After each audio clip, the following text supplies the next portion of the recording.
கிறிஸ்துவுக்குள் பிரியமான சகோதர சகோதரிகளே, இயேசு கிறிஸ்துவின் இனிதான நாமத்தில் நான் உங்களை வாழ்த்துகிறேன். இன்றைய நாளுக்கான வேத வசனம் யோவான் எழுதின சுவிசேஷம் 15ஆம் அதிகாரம் 12ஆம் வசனம்.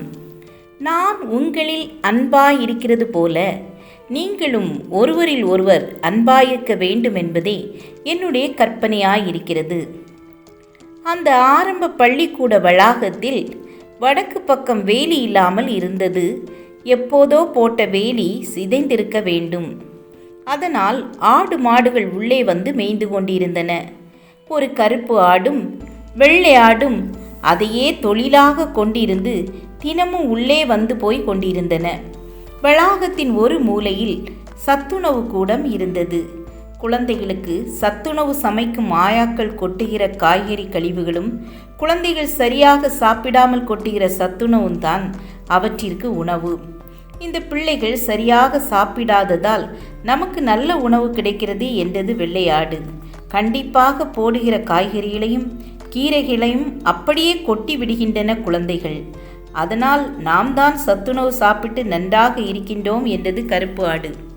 இதனால் இரண்டு ஆடுகளும் பிள்ளைகள் மேல் ரொம்பவும் பிரியமாக இருந்தன. பிள்ளைகள் சாப்பிட்டு விட்டு ஆடுகளை விரட்டி விளையாடுவார்கள். ஆடுகளும் சந்தோஷமாக பிள்ளைகளுடன் விளையாடி மகிழும். ஒரு நாள் ஆடுகள் முன்னதாகவே வந்துவிட்டன. சத்துணவு சமைக்கும் மாயா மேரியம்மா முளைக்கீரையும் பீன்ஸையும் அறிய துவங்கினாள்.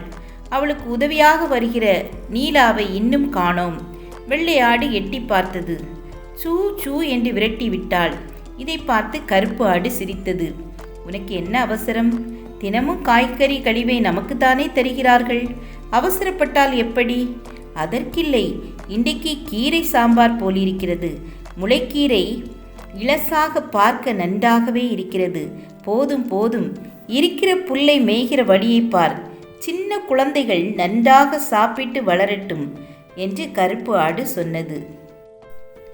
மேரி அம்மா ஏதோ புலம்பிக் கொண்டே வேலை செய்தாள். அடுப்பில் குழம்பை கொதிக்க விட்டுவிட்டு தண்ணீர் குடத்தை தூக்கி கொண்டு குழாயடிக்கு சென்றாள். கருப்பு ஆடு அடுப்பு எரிவதையும் குழம்பு கொதிப்பதையும் பார்த்து கொண்டே இருந்தது. திடீரென மேற்கூரையிலிருந்து ஒரு பல்லி குழம்பில் தவறி விழுந்ததை பார்த்து விட்டது. ஆட்டுக்கு திடீரென்றது.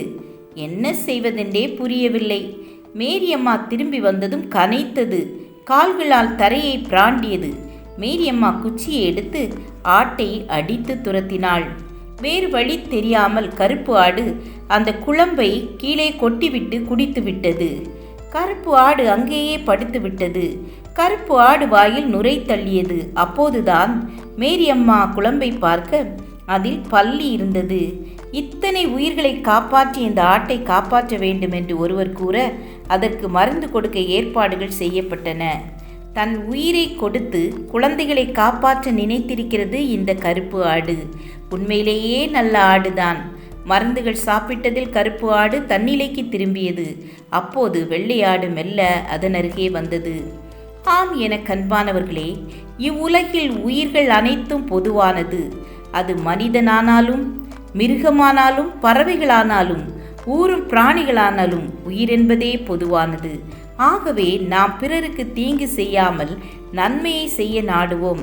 எனவே நாமும் ஒருவரில் ஒருவர் அன்பாய் இருப்போம். தேவ ராஜ்யத்தை இணைந்து கட்டுவோம். ஜெபம் செய்வோம்.